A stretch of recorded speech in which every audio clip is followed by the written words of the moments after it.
Bonjour à tous et bienvenue sur Home School. Merci de nous suivre sur nos différentes plateformes et sur nos différents réseaux sociaux. Dans cette nouvelle vidéo tutoriel, nous verrons ensemble la présentation détaillée de la page d'accueil du logiciel Autodesk InfraWorks 360. Lorsque vous ouvrez le logiciel InfraWorks depuis l'icône de votre bureau ou depuis le menu démarrer, vous allez tomber directement sur la page d'accueil du logiciel que voici. Alors, nous allons donc passer à la présentation détaillée de cette page d'accueil. Nous allons commencer ici par signaler la présence des projets récents. Comme dans la plupart des logiciels, lorsque nous avons la page d'accueil, nous avons accès directement aux projets récemment ouverts ou utilisés dans le logiciel. Nous verrons ces différents projets récents plus tard, notamment pour expliquer ces différentes icônes et ces trois points que nous voyons ici. Alors, continuons la présentation ici avec cette icône I, ici en haut à gauche, qui a deux principales fonctions lorsqu'on clique dessus. La première fonction ici est à l'ouverture d'InfraWorks d'ouvrir le modèle le plus récent. Comme on peut le lire accueil, ouvrir le modèle le plus récent et on a donc l'emplacement du modèle le plus récent. Quand on clique dessus, on va donc ouvrir le modèle le plus récent que voici. Et la deuxième option de cette icône est lorsque nous sommes dans une option, dans une session de travail, nous pouvons revenir à tout moment de façon rapide à la page d'accueil en cliquant dessus. On clique dessus, on peut le lire en position de question, on lit accès à la page d'accueil d'InfraWorks. En cliquant, on revient directement à la page d'accueil. Donc, on donne une transition ou un accès rapide entre le projet et la page d'accueil. Ici, nous avons les options d'ouverture et de création de nouveaux projets. Nous pouvons tout d'abord ici ouvrir un projet qui est disponible dans notre ordinateur en spécifiant uniquement l'emplacement et en cliquant sur ouvrir pour ouvrir le modèle. Vous allez voir que je parle ici de projet et de modèle. Il s'agit en fait de la même chose dans InfraWorks. Les projets sont souvent associés à des... Le terme projet est souvent associé à modèle dans InfraWorks. Ici, nous avons la possibilité de créer de façon manuelle un modèle en entrant son nom, l'emplacement et plusieurs autres différents paramètres. Cette création est manuelle. Nous avons aussi la création automatique ici en passant par le modèle builder. Ne vous inquiétez pas, dans les prochaines vidéos tutoriels, nous verrons ensemble comment créer de façon manuelle automatiquement des projets ou des modèles et nous verrons les avantages des différentes méthodes, c'est-à-dire la méthode manuelle et la méthode automatique avec le modèle builder. On peut ici réduire ces options ou développer.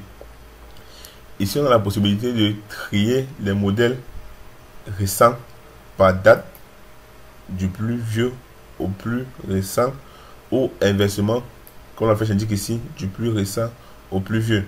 On peut aussi faire un tri selon le nom par ordre alphabétique ou inversement.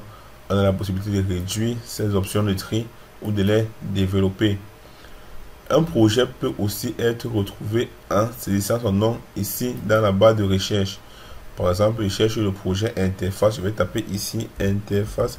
Au fur et à mesure que je vais saisir le nom, la recherche va se faire de façon automatique. Alors, voilà donc l'option de recherche disponible dans la page d'accueil du logiciel InfraWorks. Ici, nous avons les remarques proposées par InfraWorks. En haut à droite, ici, nous avons quelques icônes. La première icône ici nous permet de passer en mode plein écran ou de revenir à l'affichage normal. Nous avons une deuxième icône ici qui permet de régler les options et les paramètres de l'application. Il s'agit ici des paramètres généraux, notamment la langue, les unités, le graphisme et bien d'autres. L'icône B ici signifie BIM 360. Elle permet ici de se connecter à son compte Autodesk BIM 360 pour pouvoir gérer ces différents modèles en ligne. Nous avons ici la possibilité de créer des vues partagées. Cette icône-ci nous donne accès à l'aide en ligne du logiciel Autodesk InfraWorks 360. Et ici, nous avons la possibilité de gérer notre profil utilisateur. Je travaille ici avec mon compte Autodesk. Alors, revenons ici au niveau des projets récents.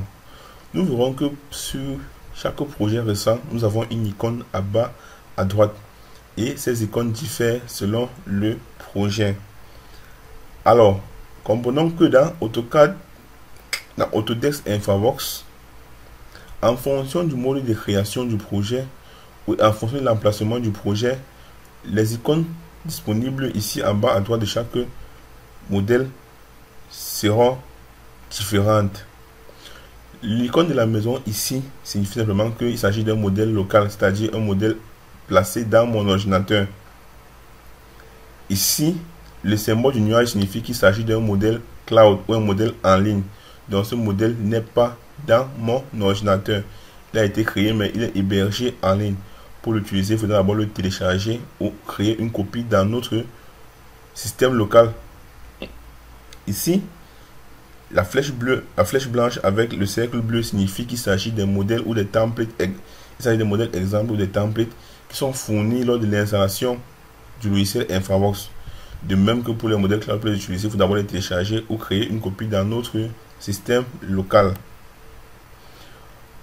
En vous rendant sur l'aide d'Infavox, vous verrez comme ça l'état des différents modèles. Vous verrez ici, par exemple, lorsque vous créez un modèle à partir du modèle Builder, vous aurez cette icône-ci. Et ici, signifie que il s'agit d'un modèle cloud déconnecté. Ici, il s'agit d'un modèle cloud partagé. Et vous verrez donc ici qu'il s'agit d'un modèle bloqué. Donc voilà les différents états de modèles que nous pouvons avoir dans le logiciel Autodesk Infavox 360.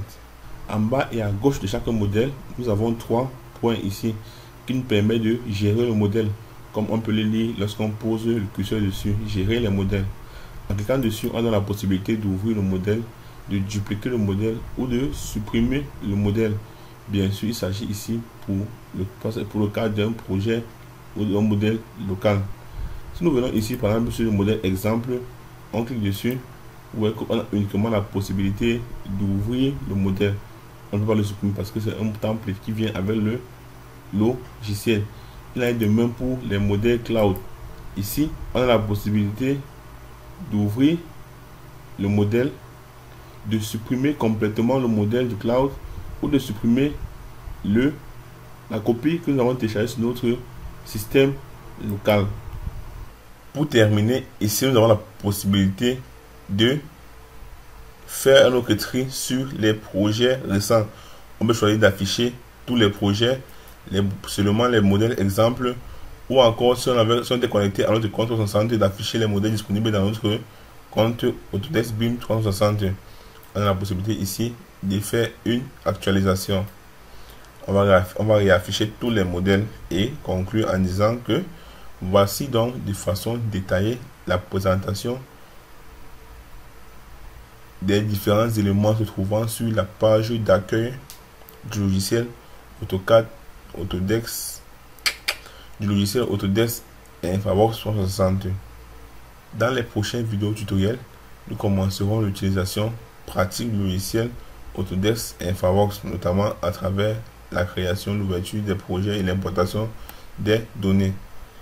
Pour cela, nous vous proposons de vous abonner à notre page YouTube et à nous suivre sur nos différents réseaux pour ne rien manquer de ces prochaines vidéos tutoriels.